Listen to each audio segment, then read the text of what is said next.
Audio. Keun-Jin, je voulais commencer la préformation d'un gouvernement lundi matin. Il s'en est fallu de peu pour passer à la vitesse supérieure, dans la formation d'un gouvernement fédéral, si on en croit Keun-Jin, le chargé de mission royale, qui a démissionné vendredi soir. Il est revenu sur les coulisses de sa mission sur le plateau du JT de la RTBF. Vendredi, tout bascule en quelques heures.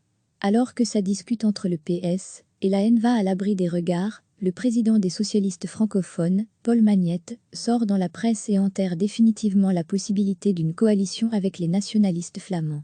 Je croyais vraiment avoir la confiance des deux grands partis, regrette Keun-Jin.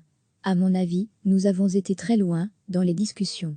Je voulais commencer une préformation dès lundi matin. Mais les espoirs volent en éclats après la sortie de Paul Magnette.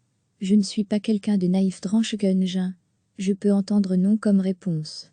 Si j'entends non, j'acte non, mais j'aurais préféré une sortie plus élégante.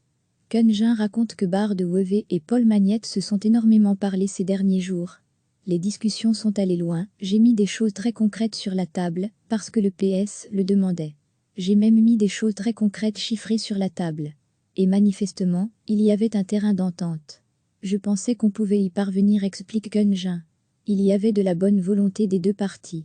Si j'ai accepté cette mission très délicate, c'est parce que je croyais avoir la confiance des deux parties. La teneur des discussions en coulisses et le ton dans les médias semblent donc avoir été bien différents, c'est normal, tranche Keun-Jin. Je ne dis pas qu'il y avait un double discours. Je dis simplement qu'il est normal qu'il y ait une différence de discours à l'extérieur et à l'intérieur, sinon des discussions confidentielles et discrètes sont impossibles. Le CD&V détient-il les clés pour débloquer la situation ? Les autorités du parti ont plusieurs fois répété qu'elles n'intégreraient pas une coalition sans la NVA, or si elles changeaient d'avis cela rendrait possible une coalition Vivaldi, socialistes libéraux, écologistes plus CD&V.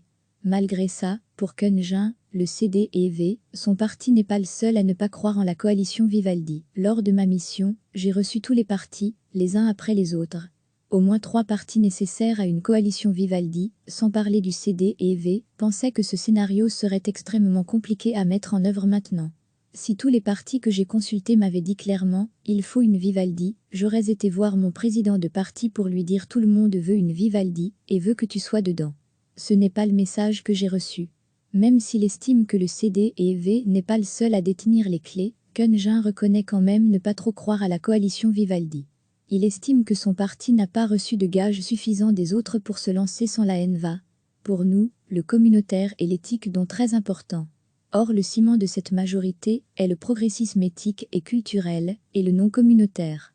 Si on avait voulu de notre parti dans une telle coalition sans la NVA, ces deux éléments étaient plus que clés pour nous, or ça a été difficile d'avoir des garanties là-dessus. L'ancien missionnaire royal plaide pour que le duo Magnette de Wevé reprenne la main, ce que Paul Magnette a déjà plusieurs fois décliné. Je le regrette parce que ça aurait été bien pour l'avenir du pays. Que faire à présent, dès lors que la piste d'une coalition PS/NVA est écartée et semblait être la dernière chance ? Je n'exclus pas qu'il faille à présent ressusciter des anciennes formules ou en créer de nouvelles, conclut Keun-Jin. Recevez chaque matin l'essentiel de l'actualité. Cliquez sur s'abonner pour recevoir les dernières nouvelles.